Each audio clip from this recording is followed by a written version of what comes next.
Terima kasih sudah klik video ini. Tapi jangan lupa guys, klik tombol subscribe, karena klik tombol subscribe itu gratis. Dengan subscribe kamu support channel ini untuk upload video setiap hari. Ingat, subscribe itu gratis. Gak ada ruginya kamu klik tombol subscribe. Selamat menonton. Yahoo.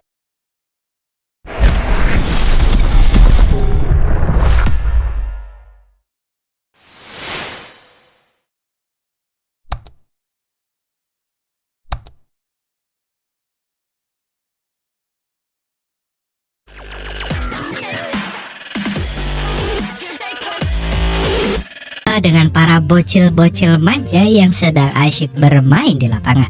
Diketahui para bocil ini tinggal di sebuah panti dan perawatnya adalah suster bertit bernama Mary. Dengan galaknya Mary memaksa mereka untuk segera pulang dan mengerjakan PR Pak Yoyo.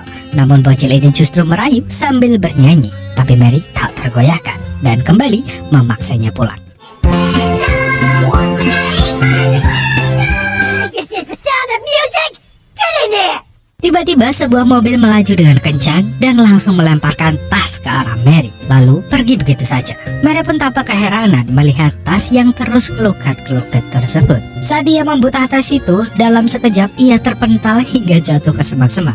Dan ternyata tas itu berisi 3 bayi imut. Bayi yang berembut hitam lurus diberi nama Mo. Yang berjidat lebar tapi keriting di belakang bernama Pono. Dan yang botak bernama Sugeng. Oh, sama-sama punya masalah di kepala ya. Tampak para suster sangat senang dengan kehadiran bayi-bayi di sana. Bahkan mereka rela berebut menyusui bayi-bayi tersebut. Wow. 10 tahun berlalu, kini para bayi itu pun telah tumbuh menjadi remaja labil yang tentu saja sering membuat onar. Para suster pun selalu kewalahan menghadapi mereka. Dan mari kita lihat mereka menyekap Mary yang sakit gigi di atas meja. Mereka bermain seakan menjadi dokter profesional.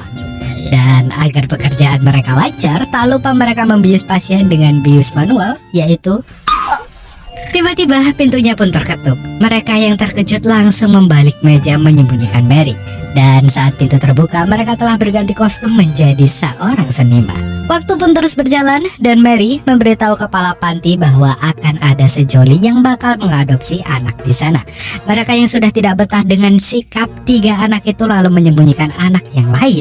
Tak berselang lama, datanglah pengadopsi yang bernama Pak Harter dan Bu Harter.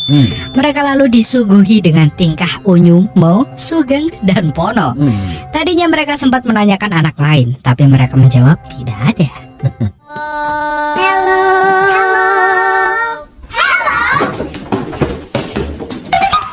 Namun tiba-tiba Teddy muncul meminta susu. Tingkahnya pun begitu imut dan menggemaskan. Para suster pun terkejut dan merasa kecewa Teddy malah muncul. Melihat keimutan Teddy, Pak dan Bu Harter akhirnya memilih Mo. Perasaan para suster pun sedikit lega. Akhirnya Mo dibawa pulang oleh mereka. Sebagai perayaan di keluarga baru, Mo diperbolehkan meminta apapun. Dan yang dimintanya adalah ia ingin mengajak Sugeng dan Pono ke keluarga mereka. Tanpa pikir panjang, mereka pun langsung berbalik ke panti dan menggabungkan Mo dengan Sugeng dan Pono. Tapi mereka tak membawanya, justru Teddy yang mereka bawa. Dan 25 tahun telah berlalu. Kini rambut keriting Pono tidak hanya di belakang kepala tapi juga di bawah kepala. Mereka mendapat pekerjaan untuk memperbaiki lonceng. Waktu terus berlalu tapi pekerjaan mereka tak kunjung selesai. Mary yang curiga pun mengecek pekerjaan mereka. Ternyata suara mereka yang sedang bekerja hanyalah suara dari sebuah radio. Sementara mereka asik terlelap. Dan mengetahui hal ini, Mary tanpa ragu memukul tiang tempat tidur hingga mereka terjatuh. Mereka yang telah terbangun akhirnya bergegas ke atap gereja membenahi lonceng. Dengan kecerdikan Sugeng membawa gergaji mesinnya yang menyala dengan digantungkan ke ikat pinggang. Hingga tanpa sadar ia telah memotong semua anak tangga. Di atas, mereka terus bercanda menggunakan gergaji mesin dan palu besar. Palu itu pun terlempar ke ember di bawah dan hampir saja mengenai kepala Mary. Bahaya. Mary yang kembali marah tanpa sengaja justru tertempa lonceng gereja. Mereka pun panik dan langsung turun. Tapi karena tangganya telah terbelah, mereka justru menimpa tubuh Bung Mary. Merasa bersalah, mereka segera mengangkut Mary.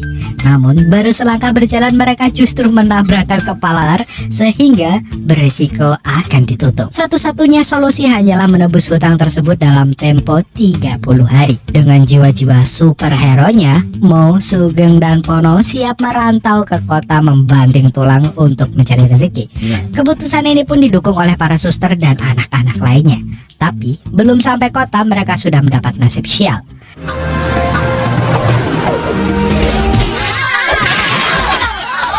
Di kota terlihat Mbak Lydia yang para gunungnya siap erupsi sedang berduaan dengan Meg hendak bercocok tanam. Meg ini adalah selingkuhannya Mbak Lydia dan mereka berniat untuk membunuh suami aslinya.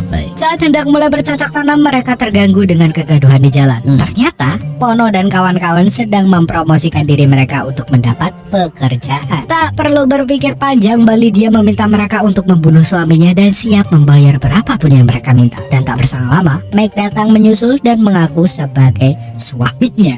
Mendengar ini mereka yang telah sepakat langsung mendorong Meg hingga tertabrak truk, tergiling penyapu jalan, dan terlindas ekran.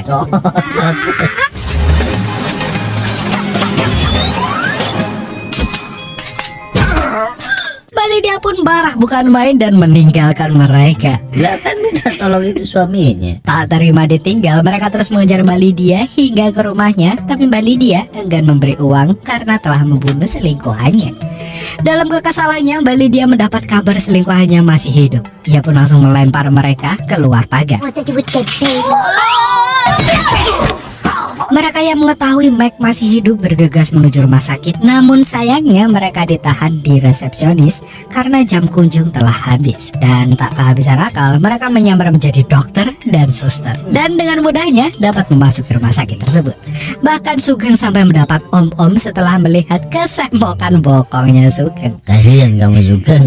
Kasihan masih muda. Tapi tiba-tiba bu resepsionis pun datang. Mereka pun lari tunggang langgang dan bersembunyi di sebuah ruang. Ternyata mereka masuk dalam ruang bayi dan dokter di sana menyuruh mereka untuk menggantikan popok para bayi. Bukannya menggantikan popok, mereka justru bermain perang-perangan dengan kencing layaknya seorang cowboy.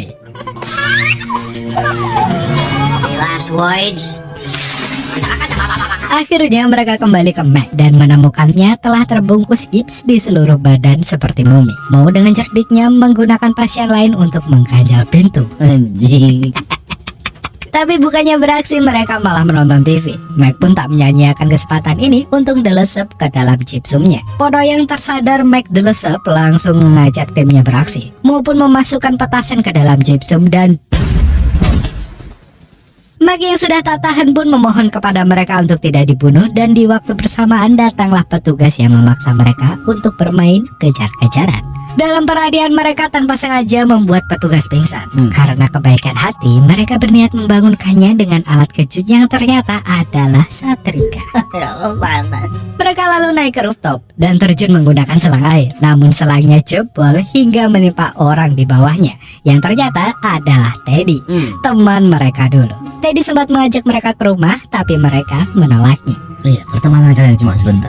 Teddy pun pulang dan bercerita pada istrinya tentang perjumpaannya dengan teman lamanya. Tentu saja istrinya terkejut karena ia adalah Mbak Lydia. Setelah berpikir panjang, akhirnya mereka memutuskan untuk membuka usaha menggunakan uang saku dari panti. Tak perlu waktu lama mereka telah membuka usaha ikan salmon. Namun parahnya mereka menanam dan menyiram ikan ini layaknya tumbuhan. Dan parahnya lagi, hal ini dilakukan di lapangan golf. Tiba-tiba polisi yang disetrikanya tadi datang dan lagi-lagi mereka harus bermain kejar-kejaran hingga sampai di sebuah ruang untuk bersembunyi. Pula panas, Pak. Dan di dalam ruang itu muncullah pertikaian antara mereka.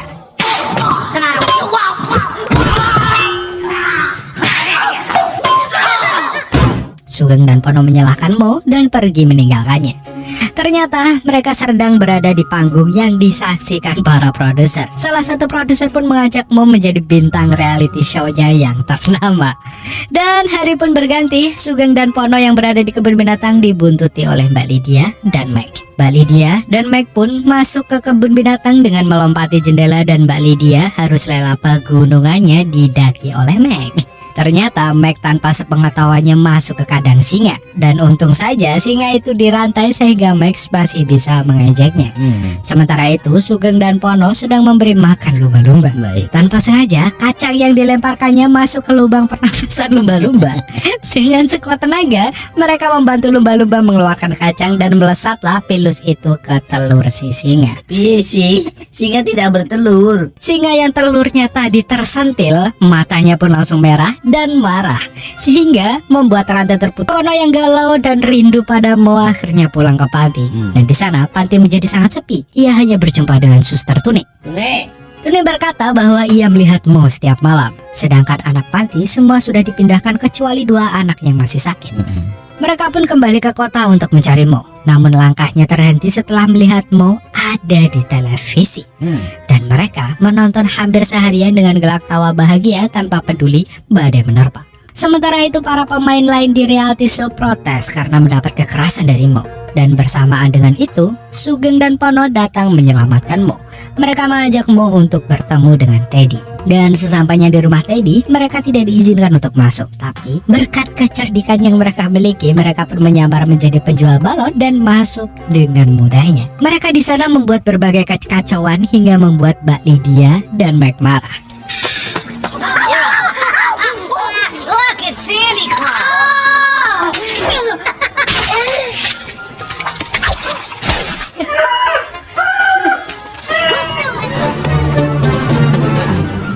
Dengan cepatnya mereka berlari masuk ke kamar Teddy. Baru saja mereka membocorkan rahasia Mbak Lydia dan Meg, si sahabat Teddy, Meg dan Mbak Lydia berhasil masuk lalu menodongkan pistol. Dan tak lama berselang, ayah Teddy pun juga masuk dan menodongkan pistol juga. Ternyata semua ini telah dirancanakan ayah Teddy untuk mendapat warisan yang dimiliki Teddy, dan Mbak Lydia adalah selingkuhannya. Ayah Teddy pun berniat mengajak mereka ke tempat terpencil entah apa. Namun sayangnya, di tengah perjalanan tikus peliharaan Sugeng terlepas dan masuk ke pegunungan Mbak Lydia.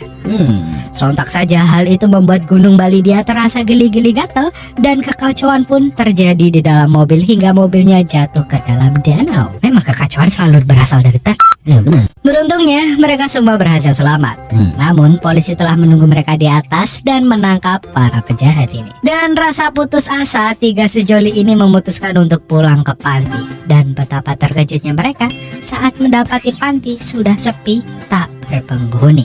Namun mereka seperti mendengar suara anak-anak kecil. Setelah ditelusuri, ternyata panti mereka telah berpindah ke tempat yang lebih mewah dan indah, termasuk para susternya.